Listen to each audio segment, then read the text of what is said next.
Are you saying you think that 2020 is the year where average folks should start considering getting rid of the slab of metal and glass and moving into foldables? It'll be ready for the average person. So I think it'll be the first year that people should consider. Okay. At least. And decide if it fits their lifestyle. Certainly the Galaxy Fold, while an amazing feat of engineering, yes, is not a device for everybody. I don't think it's a device that most people should buy. And I think even Samsung would admit that too. But I think what's going to be coming next year, presumably, will be the first generation foldables that are worth considering as your only device in your pocket. Welcome to Geared Up, brought to you by National Car Rental. I'm Andrew Edwards. I am still John Rettinger. Geared Up is your weekly look at the world of consumer electronics and gadgets. And John, this week we have a pretty interesting show. We got a saucy, perhaps controversial show to talk about. For sure. And also last week in the intro, there was a topic that I mentioned that we were going to cover that we actually ended up not talking about at all, which a couple people reached out about. I'm like, hey, we thought you were going to talk about this and you didn't. So last week we said we were going to talk about upcoming rumored foldable devices. Yes. We're going to do that this week as a make good. But we have some other things to talk about as well. So let's just jump in. You can blame Renee Ritchie, by the way, for last week for being so enthralling. That's true. To talk to. That we probably could have gone that show for about 3 hours. I agree with you. Talking to him. That's what the problem was. So we're going to kick off this show by doing a bit of a redux. Like last week, the AirPods Pro came out. I had received my review unit about 15 minutes before we started recording the show last week. Yours hadn't arrived yet. I was staring outside, waiting for the UPS truck, like a tear, like a puppy waiting for the owner. A tear in your eye. Renee was the only one that had him last week, so he gave us his opinions. But now that you and I had him for about a week, why don't we talk about it? AirPods Pro. So are you an audio guy? Like, does audio fidelity, does it matter that much to you? Yeah, it does. So I am both, as we were talking about before we went live, or not live, recording today. I am a video file with my 8K TV. And an audio file. So I have in my TV room, I have a 9.4.2 Dolby Atmos surround sound system. I'm obsessed. All right. And I want good audio and good video when I'm enjoying content. But I have found that at least with my headphones, convenience has trumped audio quality. Yeah, that's fair.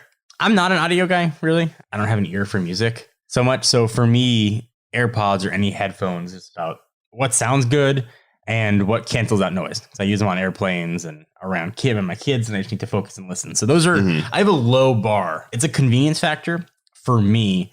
And AirPods, the first and second gen, always sort of filled that nicely. They were never a pair of headphones I could take with me on an airplane. Yeah. They're horrible on an airplane. Everything came through. You couldn't really use them.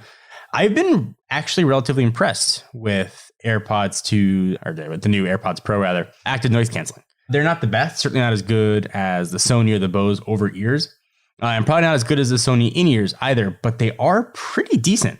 They do a nice job blocking out noise. I like having transparency mode. I'm using them more and more, and I have more use cases for the AirPods Pro, with the caveat that if you have AirPods 2, you probably don't need them. Well, unless all the things that you just mentioned apply to you, though. So for me, I would use the AirPods original, second gen, even on airplanes. And what I didn't even realize, and I think most people don't realize until I really thought about it and then started searching, is they work great on airplanes if you turn them up, but you don't realize that you're listening at dangerous levels because the airplane is so loud. So you're trying to drown out the loudness of a plane or a loud environment with these headphones that don't do noise cancellation. So you have to turn them up to a level where if you were in a quiet environment, it would probably be painful to be listening at that level. So I was likely actually doing damage to my ears when using the original AirPods in those types of environments. So I was happy to see that we now have active noise canceling on the AirPod Pros, and also that Apple was doing it differently. So for those who don't know, there is a vent, basically, that you put the AirPod Pros in and air can still flow through to your inner ear despite you creating a seal. And that makes noise cancellation comfortable. So a lot of times when you put on noise canceling headphones, there's this feeling, I don't even know what to call it, but it's like you're instantly sucked into a vacuum. Yeah. And when you turn on a noise cancellation, and it kind of throws you off a little bit because air isn't getting through. And so Apple's active noise cancellation is actually canceling out noise in a different way in real time, 200 times per second, by having a microphone that's inside your ear canal that's facing out to hear what you're hearing, and then another one that's facing inside your ear to hear what's inside there to cancel everything out with anti-noise on the fly rather than just having like an on or off setting. Yeah, the anti-noise thing is interesting. Snazzy Quinn did a really good job explaining it. It's kind of the reverse sound waves that you're getting in, and your brain just sort of cancels them out as like nothing. It's like putting in a +1 and +1 and a -1, and your brain just gets to 0. Which is crazy. Like that's such an Apple thing though. Like that if they were going to do it a certain way, right? Like this is an Apple way of doing things, because not only do you get the benefit of the noise cancellation that you might get on another pair of in-ear headphones, but you're getting it without having the uncomfortable feeling of like having something suctioned into your ear canal. Yeah, I mean, it boils down to, I think they do a really good job with active noise canceling. You get all the cool like Apple pairing stuff and the easy transfer between devices. Battery life seems to be the same as the AirPods 2, which is nice. And they're a little smaller and less, look at me, I have AirPods, than perhaps before. I don't know. I mean, now it's like, now that they're out there, I think people are going to be glancing at you a little more. It's like, do you have AirPods 1 or do you have AirPods Pro? What are you rocking right now? Quietly judged for not having the Pro. That's right. That's right. The other day, actually, I was checking out at the grocery store, and I noticed someone with AirPods in. I don't know why. And I'm looking at their AirPods, and I realize there's like a little button on like the outside of the stem. I was like, wait a minute, they're wearing fake AirPods right now, because AirPods don't have a button.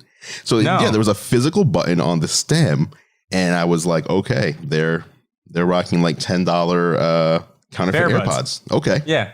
Okay. I'm glad I'm not that guy. Listen, everybody does their thing. I'm not judging people's headphone selection. You're a little judgy, Edwards. Listen, I just don't like counterfeits. That's it. Buy other types of headphones. That's fine. But don't buy headphones where they're very obviously and blatantly trying to sell something that looks like something else. I don't know. I mean, maybe it's legal? I don't know. It seems like it's illegal. I don't know. But you knew they weren't real AirPods. You saw a button on it. You're like, those look like it. Those look like AirPods. I knew. But would the average person know? They weren't trying. I don't know. I go both sides of it. I can see the business side, how it hurts the businesses, but also I'm like, I don't really care. Fine. I am counterfeit ambivalent, I think. Fair enough. So $250, AirPods Pro, $250. How do you feel about that price? It's the same way you feel about all Apple prices, right? Like, man, this product's great, but I wish it was less expensive. But like from the business side of things, Apple clearly knows their supply and demand. They know where those curves meet. They sell a lot of them. So they're expensive, but they're still selling a ton of them. So I think that the price is probably where it should be, despite being really high. Apple probably recoups all their R&D dollars in the first 4 or 5 months of it, and then it's just profit after the cost of manufacturing equipment after that. Yeah, so it's like I said, $250. The AirPods 2 are $160 with a charging case, and then if you want the wireless charging case, $199. So ton of sales going on too, though, on AirPods too, with the wireless charging for Black Friday and that kind of stuff. Like a ton going on. And Black Friday stuff has started super early. Like Best Buy had ridiculous deals yesterday, just randomly out of nowhere. Yeah, they released like their flyer early. Target's got their flyer out early. What's going on? It seems like Black Friday is like just November. It's just like, we're in November. It's Black Friday, so we're good. It's Black Friday season now. Yeah. So when Apple originally released the first AirPods, they were likely the most inexpensive, like non-crappy Kickstarter, true, as people say, true wireless earbuds. Sure. $159. The wireless charging case adds $40, makes it $199. So you can get, to make the parity equal, AirPods Pro only come in a wireless charging case model. So it's a $50 premium over the second gen AirPods, basically, when you look at feature for feature. And when you look at it that way, I feel like that's not that bad. $50 to get all the features. It's not horrible. I mean, it's not. So, yeah, I think that we're going to be seeing a lot of these selling in the next 4 to 6 weeks. It's probably going to be the go-to, I imagine, probably one of the go-to gifts, for the holidays. Like, hey, here's some AirPods. I don't know what to get you, so I don't know. Here's some AirPods. Here's some AirPods. I don't care what phone you have. AirPods will work. Yeah, here's some AirPods. All right, let's talk about the next topic here. So Apple AirPods Pro, I give it a thumbs up. Sounds like you give it a thumbs up. Yeah, definitely. We recommend them. If you can afford it, get it.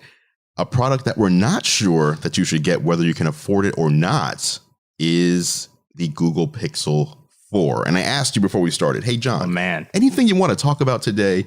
And then you didn't even say Google Pixel 4. What you said was, does Google want the Pixel to do well? ?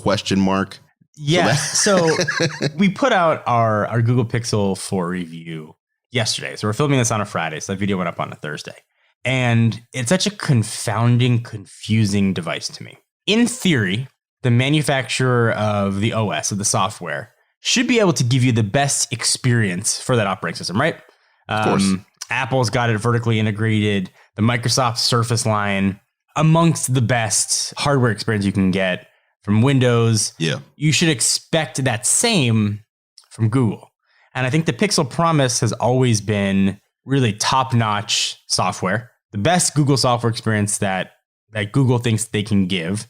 Amazing software support, for years. And amongst the best camera experience out there. And certainly the phones have had their issues. They've had screen issues and that kind of thing. But the Pixel 4 is such a confusing device to me. So first, the price is extremely high.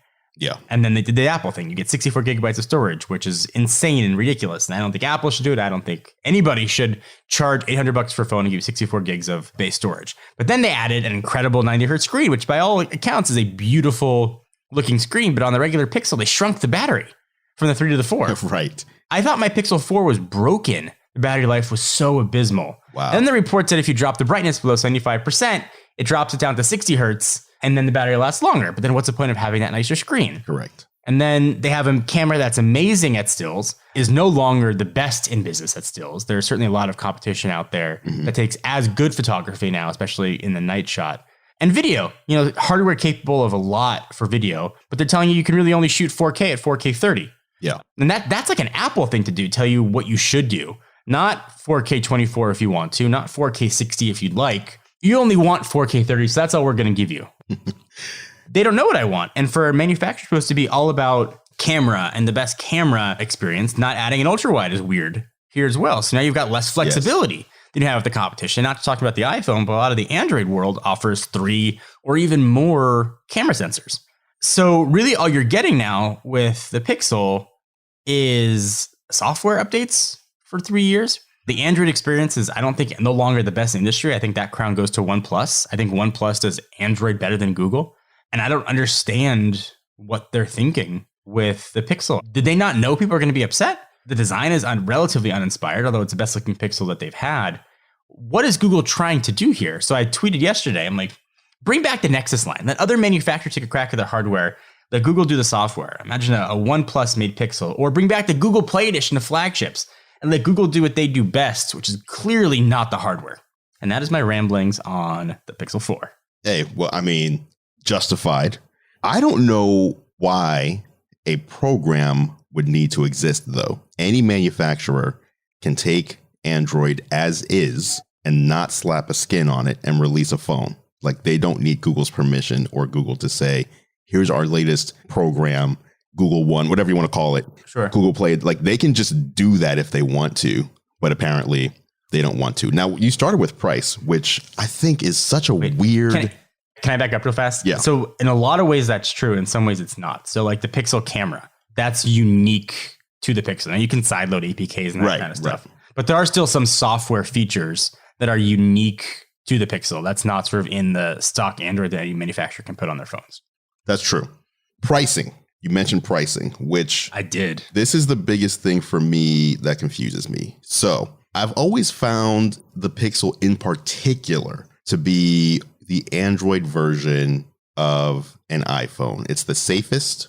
It's the most, in my opinion, at least, taking sales out of it. Because if you're talking sales, then you're just going to talk about Samsung. So taking sales out of it as a hardware device, it is the closest to an iPhone. It's like the mass market version of Android, in my opinion. Okay. When you look at the price, iPhone 11, $699, 64 gigs. Google Pixel 4, $799, 64 gigs. Okay, so right there, $100 more for the same amount of storage. You might find other things about Android or the Pixel that you might say, okay, $100 more is worth it for me for X reason. However, you just mentioned 64 gigabytes is not a lot.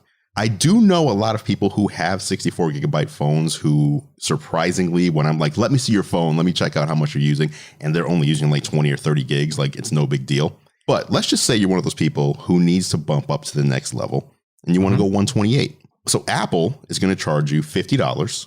So you're going to go up to $749 for a 128 gigabyte iPhone 11. You're still $50 less than the 64 gig Pixel 4, and Google's charging you $100 to go to 128. So a 128 gigabyte Pixel 4 is $150 more than a 128 gig iPhone 11. I have no idea where they're getting this pricing scheme. No. And what if you're looking at the iPhone 11 Pro, Andrew? If you want to add that extra $100 to the 64 gig iPhone 11 Pro, you go to 256. Right. Not even 128. Right. Yeah, exactly. So if you're playing in the iPhone 11 realm, pricing doesn't make sense there. And then some people did say to me, well, this is more comparable to a Pro phone. This is like a flagship. You're comparing it to like the mid-range. And like you just said, the argument you made, okay, well, if you're talking flagship levels, Samsung is starting you at 128 and taking you up to a terabyte if you want. Wait, is it a terabyte or is it, well, it's 512. Taking you up to 512. Yeah. Apple's taking you up to 512 and their mid-level's 256. Google is capping out. They're capping out at 128. There's no expandable storage. I don't get it. I don't understand it either. And then also there's the things that so mentioning about storage, the things that Google removed from the Pixel 3 to the Pixel 4. One of some of the amazing features that the 3 had and the 3A, the unlimited full res storage of photos. Like how cool is that? And now that's gone. A smaller battery on the regular, there's a lot of head scratchers. Kind of makes me wonder, is Google really trying to sell phones? What are they trying to do? Are they trying to make other manufacturers look better? It's hard to recommend the Pixel. I don't, there's so many better Android options out there right now. Yeah. Well, and that's the thing is when you step back and you take your eyes off of just the phones from any company, Samsung is a company that makes refrigerators, TVs, washer dryers. They don't live and die by their smartphone, right? Apple. No, certainly not. You look at Apple. They had to make a conscious switch in their strategy because that company, despite being, the number 1, number 2, or number 3 biggest company in the world, lived and died by their smartphone sales. Like that smartphone was Apple. The iPhone was Apple. And they've been making a shift over the past year and a half to diversify. And then you look at Google. Google's bread and butter isn't a phone by any stretch of the imagination. Their bread and butter is advertising, number 1. Google is an advertising company. And they data mining. Yes, and data mining. And they use things like search and email and every service that they offer to bolster the ad business and the data mining business. So when I look at it that way, coming from the top of Google, is there a directive that says we need to be the number 1 smartphone seller in the world when you have these other 2 major businesses? And this is almost like a drop in the bucket. It's almost like the Pixel to Google is what Apple TV used to be to Apple. It's like we're not even paying attention to it. It's just something off on the side. And obviously I'm not talking about Apple TV today, which is, a big push that they're doing. But, a couple of years ago, they used to call it a hobby. This is just our hobby. It's just something we're just playing with this. It's no big deal. No one really buys this thing. I kind of feel like that's what it is with the Pixel for them. They just want to have something out there. They want to show manufacturers, even though this year they're kind of not doing a great job at it, showing them, hey, here's what we see as the ideal Android device. But I don't know that they even want to be the top seller of these phones. I mean, these phones get back ordered. We know the Pixel is not one of the top 5 selling smartphones in this country. And yet they're back ordered instantly the way an iPhone is back ordered. That means they're not making a lot of these things. So my thought to that is, if they're in the advertising business and the data mining business, don't they want the largest sample size? I mean, for sure. Wouldn't they? So wouldn't they? More people have their phones, the bigger their data mining, the bigger their ad push can be. So I still don't understand why they wouldn't want to sell as many as they can if they're in the phone business. You know, I'm like trying to think of it. I'm trying to think of a great answer to come back at you with, and I'm just like, I got nothing. I think the only real answer that I think exists for that question is, if you buy an Android device, Google is data mining you right there. 100%. Whether you have a Pixel or not. And if you have an iPhone, you're likely running Google apps on it, right? So, 100%. I mean, Google pays a lot of money to be the default search in mobile Safari. If you're using YouTube, if you're using Google Photos, if you're using Gmail, if you're using Google Maps, they have their hooks into basically any phone that sells today, to the point where I wonder how much more data are they getting from someone who's carrying a Pixel versus carrying, you know, a Note 10 or an iPhone. I don't know the answer to that, but it just seems like they get a lot of data anyway. I don't disagree. I can't understand why, if you're going to go through the effort of putting out hardware, why not make it the best experience you can give? It's sort of a hard thing that I have a hard time with the Pixel 4. I think it's such a big miss for Google that I think it's going to sour people for the next generation or few of Pixels if they don't sort of offer something drastically improved. And I didn't even talk about the fact you can unlock the phone with your eyes closed. I mean, that is something that... And then they said a fix is coming months later. Did they not think that was going to be a security issue? Hey, come on. What do you mean months? Exactly. That when I saw the months thing, I was like, you guys just aren't... You're not getting this. You know, the one thing that I also saw that's frustrating, and I know a lot of people see this as a positive, because almost similar to me when I bought the 8K TV for $10,000 and then a few months later it was $7,000. I'm seeing that on Black Friday, the Pixel 4 may be discounted by up to $400. Wow. If you bought this phone at launch, which was just a few weeks ago, like 3 weeks ago. Yeah. Less than 2 months later, it's half the price. That's terrible. Terrible. That's terrible. And this happens. This seems to happen every year. It seems every year they release a new Pixel, and then come around Black Friday, it's deeply discounted. Like, you're not going to find a new iPhone 11 deeply discounted like that. No, certainly not. So let me ask you this. Pixel 5, a year away, Pixel 5, or even if you want to take it this route, Pixel 4a. What do you want to see from Google that will kind of reinvigorate how you feel about the Pixel? I mean, so I think the Pixel 3a line of phones, so the 3a and the 3XL, were perfect. I think those were close to what the Pixel should be. It was a reasonable price. You had an amazing camera. That was a good value for the dollar. I think, let's say, talk about Pixel 5. I think if there's plans for a 5 and a 5a line, scrap the 5 line. Make the 5A and the 5A XL with the Pixel 5 will be. Drop the price point, $600, maybe a plastic body. Add in that third camera so people have the option, the flexibility. Just make a commitment to video as you've made the still photography. Not just on giving different resolutions to record in, but on the HDR and the stability that Apple is doing really well, I think would be tremendous. And would be a huge boon for what Google can do. I would certainly put as much RAM as conceivably possible in the phones. I think that certainly needs it. And I was shocked they released a phone at that price point with the 855 and not the 855 Plus. I thought that was a big miss this time of year. So release it with the best processor possible. So this time next year, say it's the 865 Plus. I think that would get people back, and just make it not ugly. Like, spend a little bit of time on design, like a little bit of time on what it should look like. And I think people will flock back to the Pixel, and that Pixel promise that Google made now 4 years ago, I think will still be true. I think the word flock is a little... flock, running, camping out. I don't know that the Pixel has ever sold well enough to have anything considered to be people are flocking back to. I mean, that's fair. I'm just saying, like, do you... I'm being a little dramatic. I get it. Yes. Because if you look around, I mean, the average person, just look around on a subway or the bus or just out and about. I mean, it's a shame, but in the United States, you're just seeing iPhones and Samsung devices, and every now and then you'll see something else. And when you do, it's like, oh, wow, that person must be into tech, because no one knows about that. You're not wrong on that one at all. But to get the attention of the masses in the first place, you do need to put out a quality product, which... Agreed. they might have failed to do this year.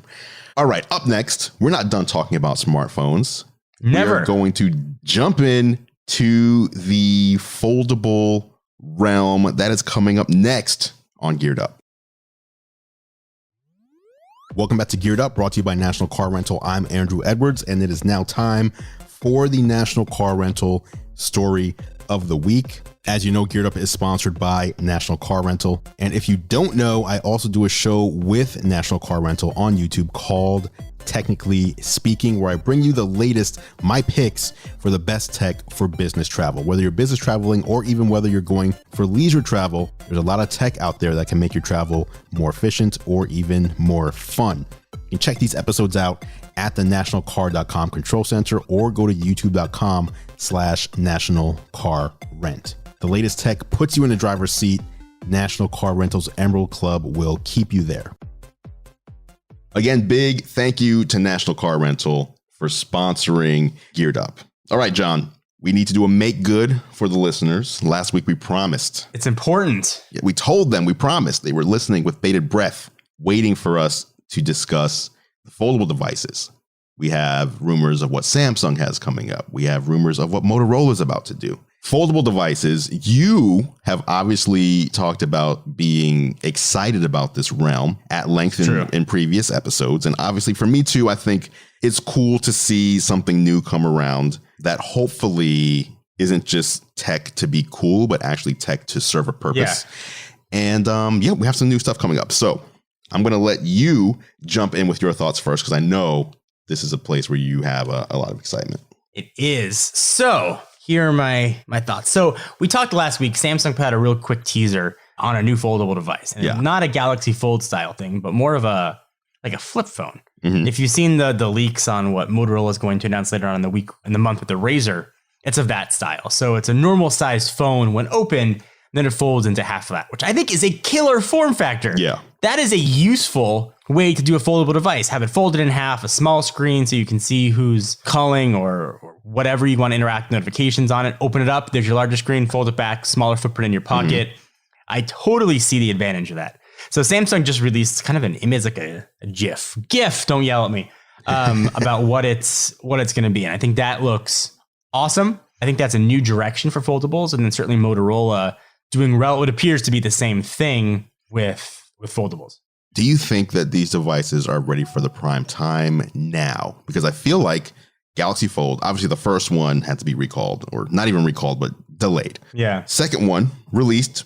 Did you get one of the folds? Yes. Yeah. I had to send it back. Yeah. I got it for my 2-week period or 3 weeks, whatever it was. But yes. Okay. So we've used that. Impressive technology, obviously. Very expensive, Absolutely. Though, and hard to recommend, even if it wasn't super expensive, hard to recommend to the average consumer, just based on, at least for me, it still felt like something that, unless you babied it, a few months later wouldn't be functioning the way it was on day one in some way. Fair, 100%. Now we're seeing the rumors of something new from Samsung, something new from Motorola, like you said.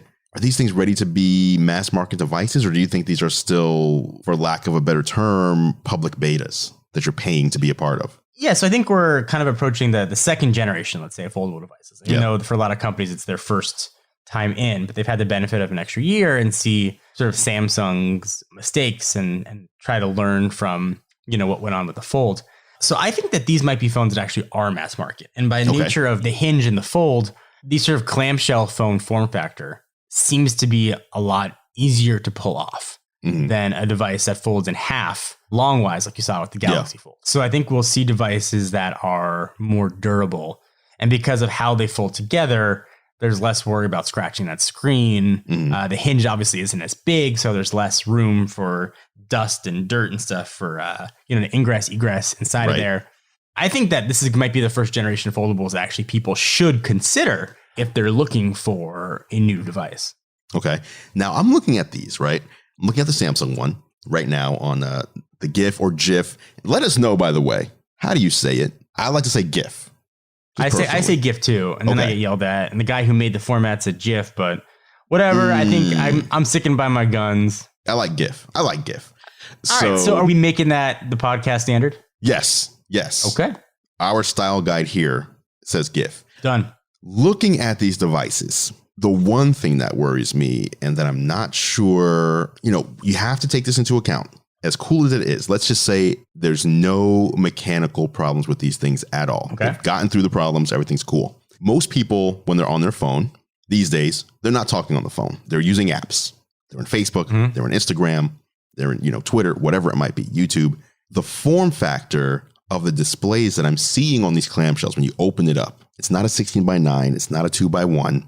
It looks like something where app developers are going to need to update their apps for a new aspect ratio for devices that I assume will not be in the majority of people's pockets. Sure. Will they do that is my question.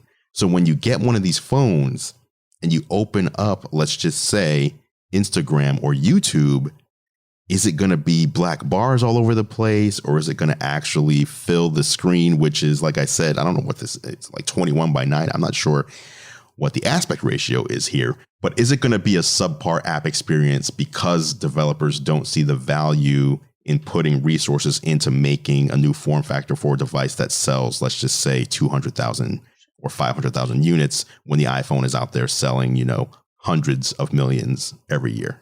I mean, so fair question. Now, I'm not a developer and I'm not fully aware in all candor of what's inside of the Android dev kit and what it's theoretically capable of. Yeah. But I do know that Android 10 was built and designed for this foldable.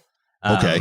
So built for continuity and for foldable displays. So I believe that inside of every developer kit for Android, you can set the apps to auto scale. Whether that means a degraded experience, I don't know.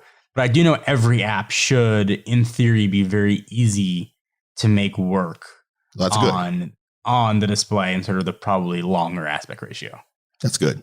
So yeah, if that is the case, then that's good, because I believe iOS does the same thing now, where it takes the resolution of your display, regardless of what it is for your app, and scales it based on that display.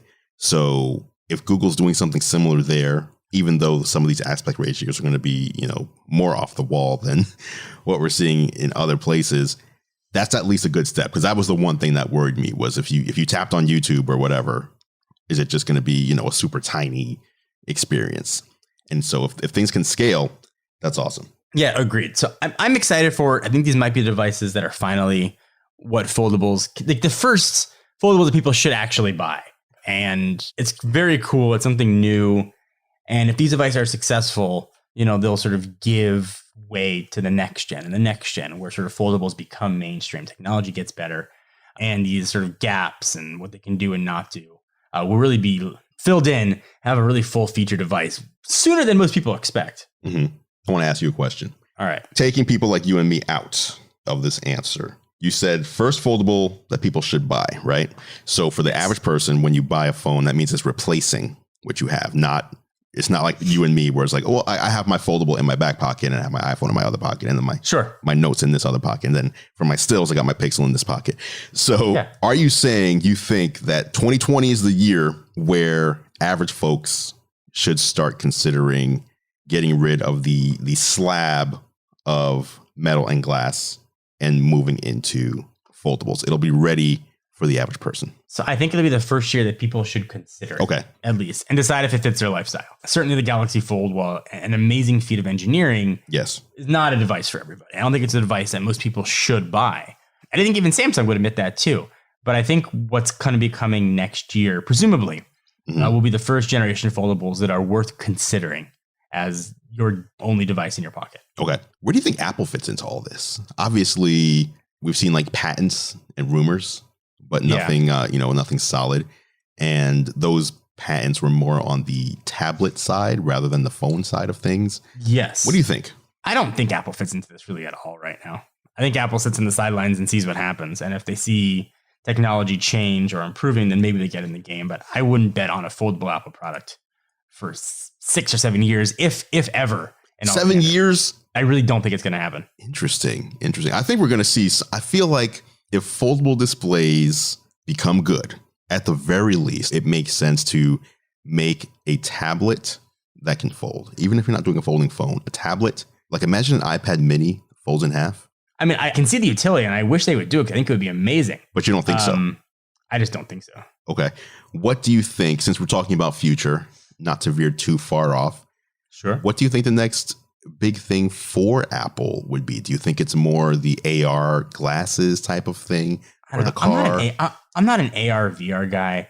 I would love to see Apple get into cars, not making their own cars, but make the OSs for cars, like Google is doing with Volvo and Polestar, presumably others. Yeah. I think that would be a very cool next step for them, in all honesty. I think that'd be a really cool way to go. So that would be the way that you think they kind of go into their next big product category.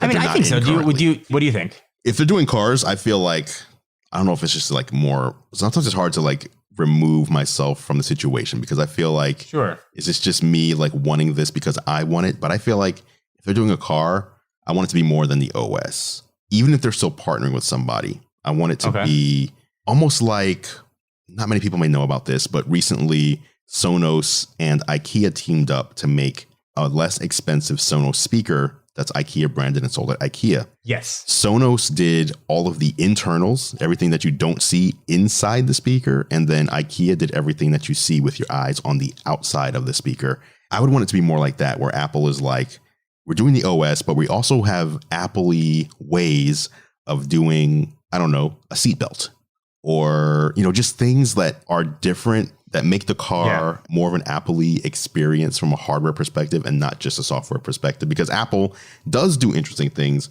with hardware. Like we talked about at the start of the show with AirPods Pro, for example, they're doing noise cancellation differently than anyone else is doing it. It may, at the end of the day, give you the same end result, but the process that they're using to make sure your ears are comfortable while using noise cancellation is very different than others. And I'd like to see them do something like that if they're making a vehicle, rather than just leaving the entire vehicle to, let's just say, BMW or whoever it might be, and then them just doing the software experience. Yeah, I'm into that. The more you talk about it, the more I'm in. Let's do that. Let's make that. Let's have that be the next thing. And then I feel like AR is going to be big, but this is one of those things where we're so early. If you think about it, we're almost in the cassette player Walkman days.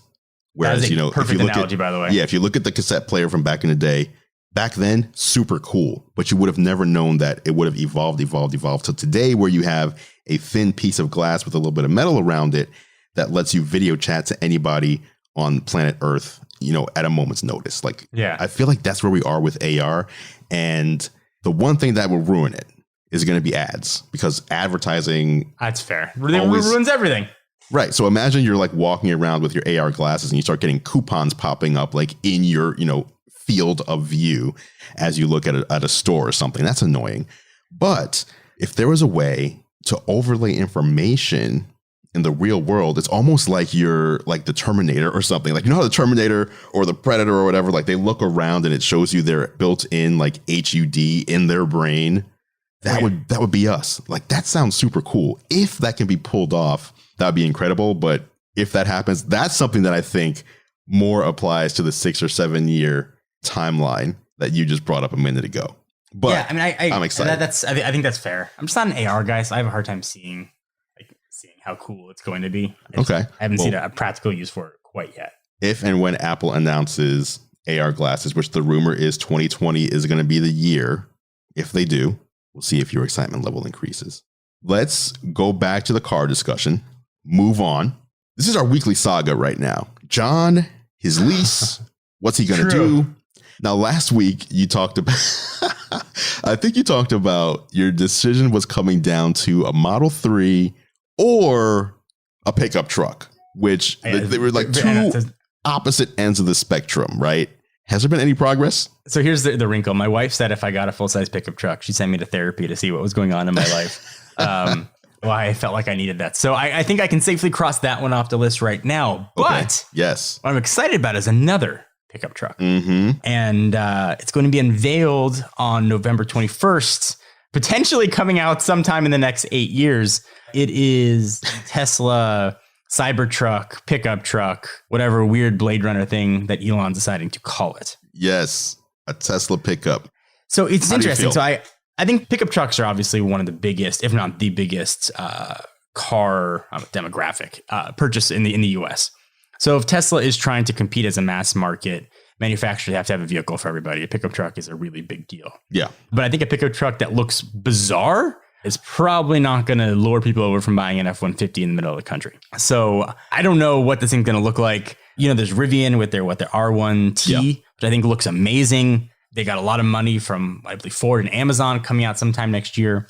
So, and Ford's got their electric F-150 coming out. So there's a lot of very cool options on the pickup truck world. But I think I'm probably set on the Model 3. I've got the order done. I don't have a VIN yet. I ordered it on the 15th of October. So it's been, 3 weeks. I kind of don't want to take delivery until after the truck event in case there's like a one more thing. We're like, now we've got an updated, redesigned Model S that everybody's been asking for. Oh, interesting. So I'm like, I'm okay waiting until after that event, just in case there's a surprise where we have to do a little quick cancel and swap. Fair. That's cool. That's cool. So in case people don't know, I didn't know this until someone told me a couple of years ago. The F-150 is like the best selling vehicle by far in America. For like a billion years in a row. Yeah, the pickup truck. Like, living in the city, I'm in Seattle. I rarely see, every now and then you see pickup trucks, but you would think if you drove down the freeway in Seattle, you would think that either the Prius or the Model 3 is the best selling car in the world because everyone in this region is running around with, those types of cars. So it was really interesting to me to find out that the Ford F-150 of all cars is by far the best selling vehicle. And like you said, it has been year over year over year over year. So it makes sense that Tesla would get into the pickup truck game. But at the same time, what does it mean? Elon Musk tweet says Cybertruck unveil on November 20. Like that's a word he used, Cybertruck. Cybertruck. What does this mean? When you hear this word, what are you imagining that they're going to announce? I think if Tesla wants to sell cars, you look at the design of the Model S. It looked like a really nice sedan. Design of the Model 3 looks like a really nice smaller sedan. Design of the Model X, maybe a little minivan-ish, but it's a decent looking crossover. Mm-hmm. They are not going to unveil a weird looking pickup truck that's going to only appeal to, the West Coast. Yeah. Let's say. So I think all these rumors of Cybertruck and Blade Runner, maybe they'll show a concept of what they want it to look like. And maybe we'll see a concept and the production vehicle will look more like a regular truck. But I don't think for a hot second, this is going to be a bizarre, never seen before looking thing. I think it's going to look like a truck. Okay. With probably a Model 3 front end and some probably crazy LED headlights that have like a bar across the top like they've showed in leaked images. And I think that's going to be it. Okay. Maybe a cockpit. Maybe some sort of interesting cockpit or something. Something inside will be unique. And maybe that's the Blade Runner side, but it's going to look like a pickup truck. Like machine guns that come out. Yeah. Yeah. The zombie pusher on the front. Yes. Yeah. I don't know. Like the way that they've been hyping this, I think you're right. They're just going to be like, they've been hyping it, but it's going to be a pickup truck. It's going to be a pickup truck. What you think a pickup truck should look like, unless they go with the route of, I don't even know what these are, and maybe you do because I'm not the biggest car guy. Have you seen those like Cadillac Escalades that like are cut in half, kind of like they're like a short pickup truck? Yeah, there's some weird trucks. Ford had like an Explorer pickup truck for a little while. GM had with the Avalanche. So there's been some weird tries of pickup trucks. They still all look like generally pickup trucks, right? But they have like these shorter beds or whatever. Like I'm just trying to think like maybe that's where they're going with it. Is it going to be like a Model X with just like a Model X version of a pickup truck, or is it going to be an actual new thing? I think it's going to be an actual new thing. Okay. That's my bet. November 21st is the day. 21st. Yep. In LA near SpaceX, which I'm hoping that I'll be there for the event. Yeah. Same here. I'm trying to get in. I mean, my friend. That'd be a cool one to be at. I mean, let's go, Elon. I tweeted him. I responded to his tweet. Cybertruck unveil November 21st in LA near SpaceX rocket factory. I responded, "What's up with the invite, though?" I have not heard anything. So supposedly they have not. They haven't set out the invite list yet. Okay, fair enough. So there's still hope for the rest of us. Good. Let's see. Let's see if we can make it there. Why not? All right, John. So, like you said, you have your order in. You're willing to wait. Sounds like you are going to wait, whether they call you or not. I think I'm going to wait. No update this week. We'll see if things change next week on the ever-changing car saga. Who knows? Maybe I'll have just bought a Dodge Ram. And we'll be a couple weeks into therapy by the next time we talk about it. There we go. All right, John. Thank you so much for joining me as always this week. Thank you. And thank you everyone out there for listening to this week's episode of Geared Up. And that is it for this edition of Geared Up. Thank you so much for listening. Of course, you can catch John and I on YouTube. I'm at youtube.com/gearlive and John is at youtube.com/John4Lakers. Feel free to head over and subscribe to our channels to stay up to date on all the latest tech. Speaking of subscribing, you can subscribe to Geared Up in your favorite podcast app if you haven't done so already. Just search Geared Up, that's 2 words, not one, in Apple Podcasts, Spotify, Pocket Casts, Overcast, or really wherever you choose to listen. If you like what we do, please consider leaving us a rating and review. It really helps other people find the show. Geared Up is a Gear Live podcast, and you can see more from us at gearlive.com. Thank you so much for listening. For John Rettinger, I'm Andrew Edwards, and we'll catch you in the next episode.